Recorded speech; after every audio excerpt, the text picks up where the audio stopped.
자, 이번 시간에는 하인리의 재예방 4원칙과 재예방 대책의 5단계에 대해서 공부를 하도록 하겠습니다.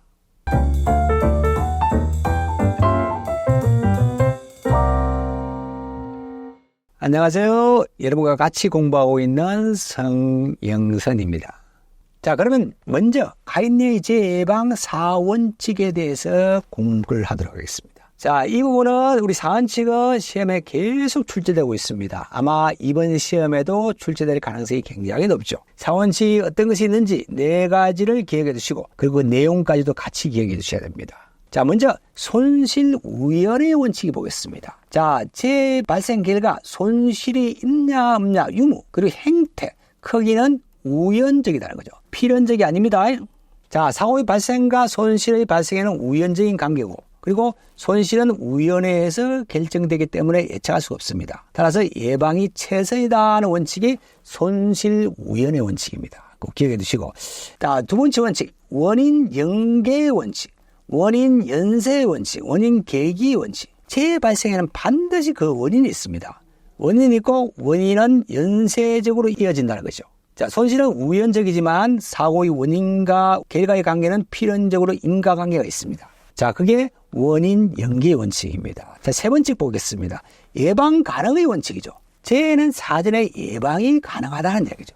자, 재해는 원칙적으로 원인만 제거하면 예방이 가능하다는 이야기입니다. 그래서 예방 가능의 원칙이 있을 것이고, 자, 대책 선정의 원칙이 있습니다. 사고의 원인이나 불안전 요소가 발견되면 반드시 안전대책이 선정되어 실시되어야 됩니다. 그리고 자, 재해 예방을 위한 가능한 안전대책은 반드시 존재하고 대책 선정이 가능하다는 이야기죠. 그리고 안전대책이 강구되어야 한다는 이야기죠. 그래서 안전대책 선정의 원칙입니다. 자, 4가지 원칙, 손실우연의 원칙, 그리고 원인 연계의 원칙, 그리고 예방 가능의 원칙, 대책 선정의 원칙 이 4가지는 꼭 여러분이 기억해 주셔야 됩니다. 자, 손실의 원인을 알게 되면 예방 대책이 가능하다. 자, 손실 우연의 원칙, 그리고 원인 연계의 원칙, 예방 가능의 원칙, 대책 선정의 원칙 4가지. 손실의 원인을 알게 되면 예방과 대책이 가능하다. 그런 이야기입니다. 자, 그렇게 외워두시면 되겠습니다. 자, 다음은 사고 예방 대책의 5단계를 보겠습니다. 하인리의 이론이죠. 5단계 대책 순서 기억해 두시고 그리고 그 내용에 대해서 좀 공부를 해 주시고 그리고 특히 합의의 3를 통한 안전대책 적용, 교육적 대책, 기술적 대책, 동료적 대책 이 3가지 기억해 두시고 자, 그러면 단계별 한번 순서를 보겠습니다. 자, 1단계죠. 1단계는 안전관리 조직입니다. 안전관리 조직을 구성해서 안전활동을 실시하는 그런 단계죠. 자, 안전조직을 통해서 안전업무를 수행하는 단계입니다. 경영자의 안전목표를 설정한다든지, 안전관리자를 선임한다든지, 그리고 안전활동의 방침 및 계획을 수립한 이런 단계죠. 1단계입니다. 2단계는 사실을 발견하는 단계죠. 자, 불안전한 요소나 상태 등을 발견하는 단계죠. 자, 현상 파악하는 단계죠. 자, 사고 조사를 통해서, 사고 및 활동 기록 검토를 통해서, 자, 분석을 통해서, 안전보건 진단을 통해서, 직원의 건의를 통해서 불안전한 상태나 행동을 발견하고 그리고 안전회의 및 토의를 통해서 사실을 발견하는 단계죠. 자, 세 번째는 분석 평가하는 단계입니다. 원인을 규명하는 단계죠. 직접적인 원인과 간접 원인을 규명하는 단계입니다. 자, 그 분석을 통해서 안전성 진단 및 평가 분석을 통해서 사고 보고서 및 현장 조사 분석을 통해서 사고 기록을 통해서 인적 물적 조건의 분석을 통해서 자극 공정의 분석을 통해서 사고 원인을 규명하는 그런 단계죠. 자, 3단계 분석 평가 단계였습니다. 자, 4단계는 대책을 선정하는 단계죠. 대책을 수립하는 단계입니다. 기술 측면에서 개선한다든지, 교육 및 훈련을 개선한다든지, 수칙을 개선한다든지, 그리고 인사 조정을 하는 이런 단계, 대책 선정의 단계죠. 마지막 단계에서는 대책을 적용하는 단계죠. 합의라는 분이 제시한 이론 3E를 통해서 대책을 적용하고 있습니다. 자, 여기 합의라는 부분은 영어로도 기억해 두시고, 그리고 어떤 시험에는 합의라고 나오기도 하고 어떤 시험에는 합의라고 나오기도 합니다. 동일한 분입니다. 동일한 분이라는 걸 기억해 두시고 그럼 3위가 뭐냐? 자, 첫 번째는 교육적인 대책이죠. 교육 훈련을 실시한다는 거. 에듀케이션 E입니다. 자, 그럼 기술적인 대책이죠.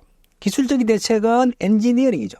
자, 기술적인 조치를 한다는 거죠. 작업 환경을 개선한다든지 안전 기준을 설정한다든지 이런 것들은 기술적 대책에 들어온 것이고, 자, 독려적 단속적 대책이죠. 인포스먼트입니다. E입니다. 그래서 3이죠. 자, 감독이라든지 규제, 관리를 강화한다는 거. 적합한 기준을 선정한다는 거, 안전 규정 및 규칙을 준수하게 한다는 거, 근로자에게 기준을 이해시키는 거, 이런 것들을 우리가 독려적, 단속적, 관리적 대책이죠. 자, 이 세 가지 대책을 통해서 적용한다는 거.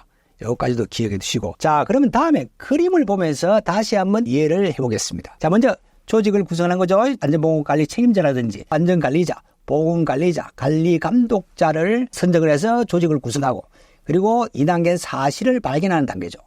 안전점검이라든지 사고조사를 통한 불안전한 상태나 불안전 행동을 발견하는 그 단계. 자, 3단계는 분석입니다. 평가 분석하는 단계입니다. 자, 사고 요인의 원인을 분석한다든지 재해를 분석하고 경제적 손실 등을 분석하는 그런 단계죠. 그리고 대책을 수립하죠. 분석 결과에 대한 적합한 대책을 수립하는 겁니다. 기술 개선을 한다든지 교육 및 훈련을 개선한다든지 수칙을 개선하는 이런 대책을 수립하고, 하베이의 3를 통해서 대책을 적용합니다. 자, 에듀케이션, 교육을 실시한다든지, 그리고 엔지니어링, 자, 기술적 조치를 한다든지, 그리고 인포스먼트, 단속적 대책, 관리적 대책, 감독이라는 규제, 관리를 강화한다는 이런 대책을 적용하는 단계.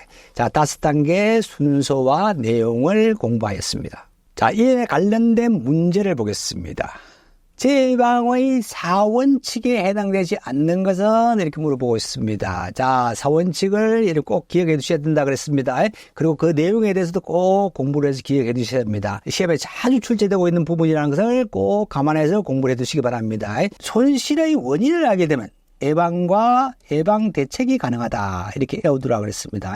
자, 손실 우연의 원칙, 원인 연계의 원칙, 예방 가능의 원칙, 대책 선정의 원칙. 자, 보겠습니다. 예방 가능의 원칙, 원인 계기 원칙, 손실 필연의 원칙. 이게 답이 되겠네. 손실 우연의 원칙이죠. 손실은 손실 유무라든지 행태나 크기든 우연적이다는 거예요. 손실 우연. 필연 아니라 그랬습니다. 정답은 3번이 되겠습니다. 자, 이번 시간에는 여기까지 공부하겠습니다. 오늘도 화이팅 하십시오.